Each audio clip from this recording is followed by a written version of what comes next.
पाकिस्तान की सबसे बड़ी अदालत सुप्रीम कोर्ट में आज सबसे बड़े केस मखसूस नशिस्तों की केस की समाअत थी, जिसकी समाअत मुकम्मल हो चुकी है। तमाम मुकला के दलाइल मुकम्मल हो गए हैं और अब फैसला महफूज कर लिया गया है।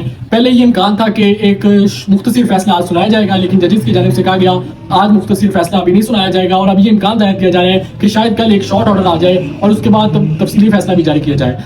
आज की जो समाअत थी वो बहुत इंटरेस्टिंग थी, बहुत इंटरेस्टिंग पॉइंट जजेस की तरफ से उठाए गए, बहुत इंटरेस्टिंग मुकला की तरफ से जवाब भी दिए गए। तो आज सलमान अकरम राजा साहब ने अपने दलाइल दिए और काफ़ी दलाइल में जान थी, काफ़ी दलाइल में पॉइंट्स थे जो उन्होंने रेज उठाए और जजेस की तरफ से भी भरपूर क्वेश्चनिंग की गई, काउंटर क्वेश्चन पूछे गए। चीफ जस्टिस काजी फाजिल साहब ने बहुत सवाल पूछे। जस्टिस सतर मिंडला ने आज एक बहुत अहम नुकता उठाया।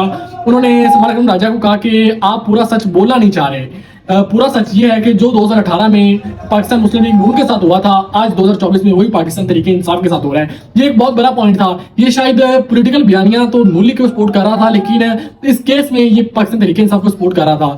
और इसके अलावा चीफ जस्टिस काजी फाजिल साहब के जो रिमार्क्स थे वो काफी हद तक हुकूमत के हक में थे, क्योंकि वो बार बार ये पॉइंट रेस कर रहे थे कि एक जमात ने जब उसकी कोई नुमाइंदगी ही नहीं है, कोई रिप्रेजेंटेशन ही कौमी असम्बली में नहीं है, तो उसको कैसे मखसूस नशिस्तों की मिल सकती है। क्योंकि पाकिस्तान सुन्नी इत्तेहाद कौंसिल है, वो उसके जो पाकिस्तान तहरीक इंसाफ के इंडिपेंडेंट कैंडिडेट्स हैं वो सुन्नी इत्तेहाद कौंसिल में शामिल हुए और जो सुन्नी इत्तेहाद कौंसिल है वो बाकायदा डायरेक्ट इलेक्शन के थ्रू, इलेक्टोरल प्रोसेस के थ्रू असम्बली में आई, क्योंकि सुन्नी इत्तेहाद कौंसिल की एक भी नशिस्त कौमी असम्बली में नहीं थी, जबकि पाकिस्तान के इंडिपेंडेंट सुन्नी इत्तेहाद कौंसिल में शामिल हुए। इसलिए चीफ जस्टिस काजी फाजिल साहब बार बार ये पॉइंट उठा रहे हैं कि सुन्नी इत्तेहाद कौंसिल की तो रिप्रेजेंटेशन ही नहीं है, तो उनको ये सीट्स कैसे मिल सकती हैं। आइन बिल्कुल ये कहता है कि जब एक पार्टी की रिप्रेजेंटेशन ही नहीं है तो उसको नशिस्तें नहीं मिल सकती, पर आइन ये भी कहता है कि उस पार्टी की नशिस्तें दूसरी जमात में नहीं बांटी जा सकती। यानी कि इस मामले पर आइन भी थोड़ा सा एक तरह से कंफ्यूजन का शिकार है और एक कंफ्यूजन पाई जाती है, जिसको सॉल्व करना इस लार्जर बेंच ने है। इसीलिए लार्जर बेंच तश्कील दिया गया था ताकि हमें एक मजबूत फैसला और एक अच्छा फैसला देखने को मिल सके।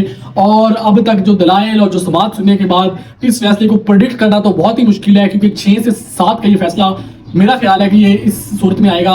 7 जजेस एक तरफ होंगे, 6 एक तरफ होंगे, क्योंकि या तो ये इस केस की अपनी अहमियत बहुत ज़्यादा है, क्योंकि इस केस के बाद अगर ये नशिस्तें पाकिस्तान तहरीक इंसाफ यानी सुन्नी इत्तेहाद कौंसिल में मिल जाती हैं तो पाकिस्तान तहरीक इंसाफ में एक सियासी तौर पर एक रूह आ जाएगी, क्योंकि उनको एक उम्मीद नजर आ जाएगी, क्योंकि हुकूमत के पास मेजोरिटी 2/3 मेजोरिटी खत्म हो जाएगी। हुकूमत किसी तरह का आइन नहीं कर सकती, हुकूमत किसी तरह की आइनी तरमीम नहीं कर सकती, हुकूमत किसी तरह की एक्सटेंशन नहीं दे सकती, क्योंकि आने वाले दिनों में चीफ जस्टिस काजी फाजिल साहब की एक्सटेंशन का मामला होगा कि पहले ये खबरें भी चली थी, लेकिन असनाद मलिक साहब कहते हैं कि ये अगर चाहे फैसला हुकूमत के हक में भी आ जाए तो चीफ जस्टिस काजी फाजिल साहब एक्सटेंशन नहीं लेंगे, उनका एक्सटेंशन लेने का कोई इरादा नहीं है।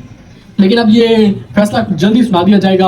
चीफ जस्टिस काजी फाजिल साहब ने कहा था हम आपस में मुशावरत भी करेंगे, लेकिन जिस तरह बेंच डिवीजन का शिकार दिखाई दिया वो मुशावरत क्या होगी ये प्रेडिक्ट करना बहुत ही मुश्किल है। और मे भी ये फैसला 7-6 से पाकिस्तान तहरीक इंसाफ यानी सुन्नी इत्तेहाद कौंसिल की तरफ जा सकता है और ये मखसूस नशिस्तें सुन्नी इत्तेहाद कौंसिल को मिल सकती हैं। ये केस बहुत ही कंफ्यूजिंग केस है, क्योंकि आइन कहता है कि रिप्रेजेंटेशन जिसकी नहीं है उसको ये नशिस्तें नहीं मिल सकती, तो सुन्नी इत्तेहाद कौंसिल को इस तरह ये नशिस्तें नहीं मिल सकती। पर आइन ये भी कहता है कि ये नशिस्तें मुस्लिम लीग नून, पीपल्स पार्टी और एमक्यूएम को भी नहीं मिल सकती, उनको सिर्फ अपना हिस्सा मिलना है। तो ये नशिस्तें जाएं कहाँ गई, ये अब ये जजमेंट बताएंगी।